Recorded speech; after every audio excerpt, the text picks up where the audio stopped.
क्या आपने कभी सोचा है कि अगर आज से 2300 साल पहले कोई भारत को एक झंडे के नीचे जोड़ देता, तो वो कौन होता? जी हाँ, वो था मौर्य वंश। एक ऐसा साम्राज्य जिसने न सिर्फ भारत को एक किया बल्कि पूरी दुनिया को दिखाया कि शासन, नीति और अहिंसा क्या होती है। इस वीडियो में हम जानेंगे कैसे चाणक्य ने नंद वंश को गिराया, कैसे चंद्रगुप्त ने यूनानी सेनाओं को हराया, कैसे अशोक ने युद्ध के बाद शांति का मार्ग अपनाया और कैसे मौर्य वंश ने भारत के इतिहास को हमेशा के लिए बदल दिया। तो चलिए शुरू करते हैं भारत के सबसे शक्तिशाली साम्राज्य की कहानी, मौर्य वंश की पूरी गाथा। अध्याय 1। भारत की पृष्ठभूमि कहानी शुरू होती है चौथी शताब्दी ईसा पूर्व में। भारत उस समय कई छोटे छोटे राज्यों में बंटा हुआ था, जिन्हें महाजनपद कहा जाता था। सबसे शक्तिशाली महाजनपद था मगध, आज का बिहार। मगध पर उस समय नंद वंश का शासन था। राजा धनानंद बहुत धनवान था, लेकिन जनता उससे खुश नहीं थी। उसका शासन अत्याचार और करों से भरा था। यहीं पर एंट्री होती है आचार्य चाणक्य कौटिल्या की। अध्याय 2।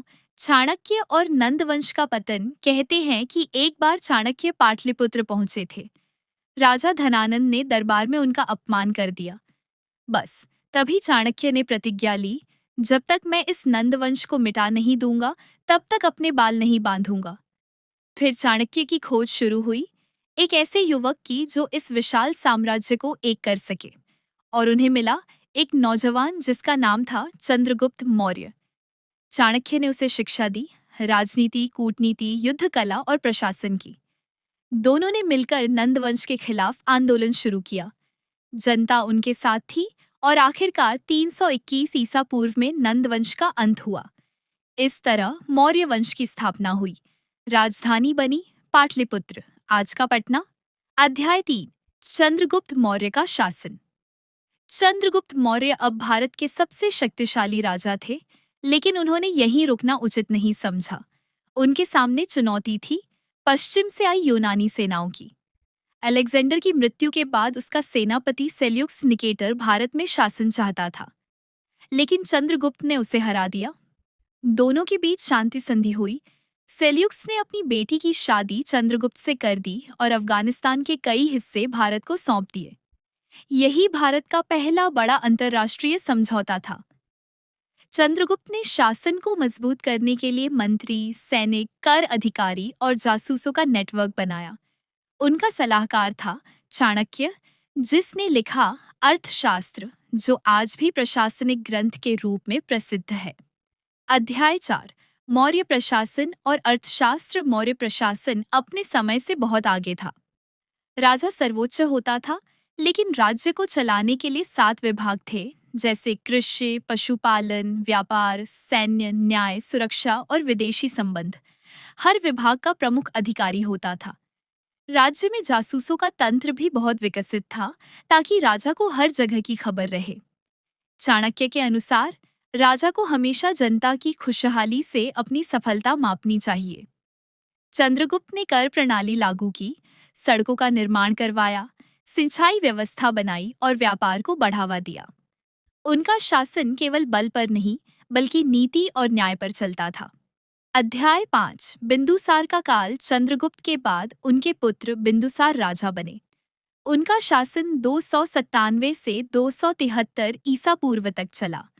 ग्रीक इतिहासकार उन्हें अमित्रगाता यानी शत्रुओं का संहारक कहते हैं। उन्होंने साम्राज्य को दक्षिण की ओर बढ़ाया। मौर्य शासन अब लगभग पूरे भारत में फैल चुका था। उनके दरबार में ग्रीक राजदूत डायमेकस आया था, जिससे भारत और यूनान के संबंध और गहरे हुए। अध्याय 6। सम्राट अशोक का प्रारंभिक जीवन। बिंदुसार के बाद गद्दी मिली अशोक को। शुरुआत में वे बहुत कठोर और युद्धप्रिय थे। उनके भाइयों से गद्दी के लिए संघर्ष हुआ और आखिरकार उन्होंने सत्ता हासिल की। अशोक ने साम्राज्य को और विस्तार दिया, लेकिन सबसे बड़ी घटना थी कलिंग युद्ध 261 ईसा पूर्व। अध्याय 7। कलिंग युद्ध और अशोक का परिवर्तन। कलिंग युद्ध में लगभग 1 लाख लोग मारे गए। जब अशोक ने युद्ध भूमि में लाशों का ढेर देखा तो उनका हृदय बदल गया। उन्होंने सोचा, क्या यह विजय है या हार? उसी क्षण उन्होंने शस्त्र त्याग दिए और बौद्ध धर्म अपनाया। उन्होंने धम्म नीति चलाई, सभी के प्रति करुणा, अहिंसा और समानता का संदेश। उन्होंने अस्पताल, सड़कें, धर्मस्थल और कुएं बनवाए। उनके अशोक स्तंभ, शिलालेख और अशोक चक्र आज भी भारत के प्रतीक हैं। अध्याय 8, मौर्य वंश का पतन। अशोक के बाद उत्तराधिकारी कमजोर साबित हुए, राजनीतिक अस्थिरता और आंतरिक कलह से साम्राज्य टूटने लगा। अंतिम शासक बृहद्रथ मौर्य थे, जिन्हें उनके सेनापति पुष्यमित्र शुंग ने मारकर शुंग वंश की नींव रखी।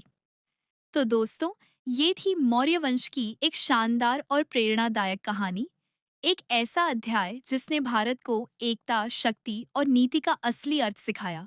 सोचिए, अगर चंद्रगुप्त, चाणक्य और अशोक जैसे लोग उस समय न होते तो शायद भारत इतना मजबूत कभी नहीं बन पाता।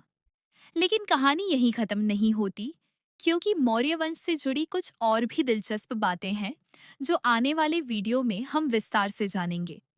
अगले एपिसोड में हम देखेंगे मौर्य काल से जुड़े top 20 GK questions with answers जो हर कॉम्पिटिटिव एग्जाम में पूछे जाते हैं, जैसे यूपीएससी, एसएससी या स्टेट पीएससी। तो अगर आपको ये वीडियो जानकारीपूर्ण लगा हो तो इसे लाइक ज़रूर कीजिए। कमेंट में बताइए कि मौर्य वंश का कौन सा हिस्सा आपको सबसे ज़्यादा पसंद आया।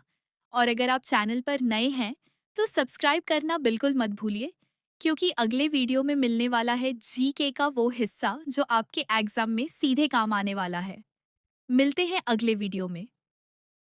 तब तक के लिए जय हिंद और याद रखिए, सीखना बंद तो जीतना बंद।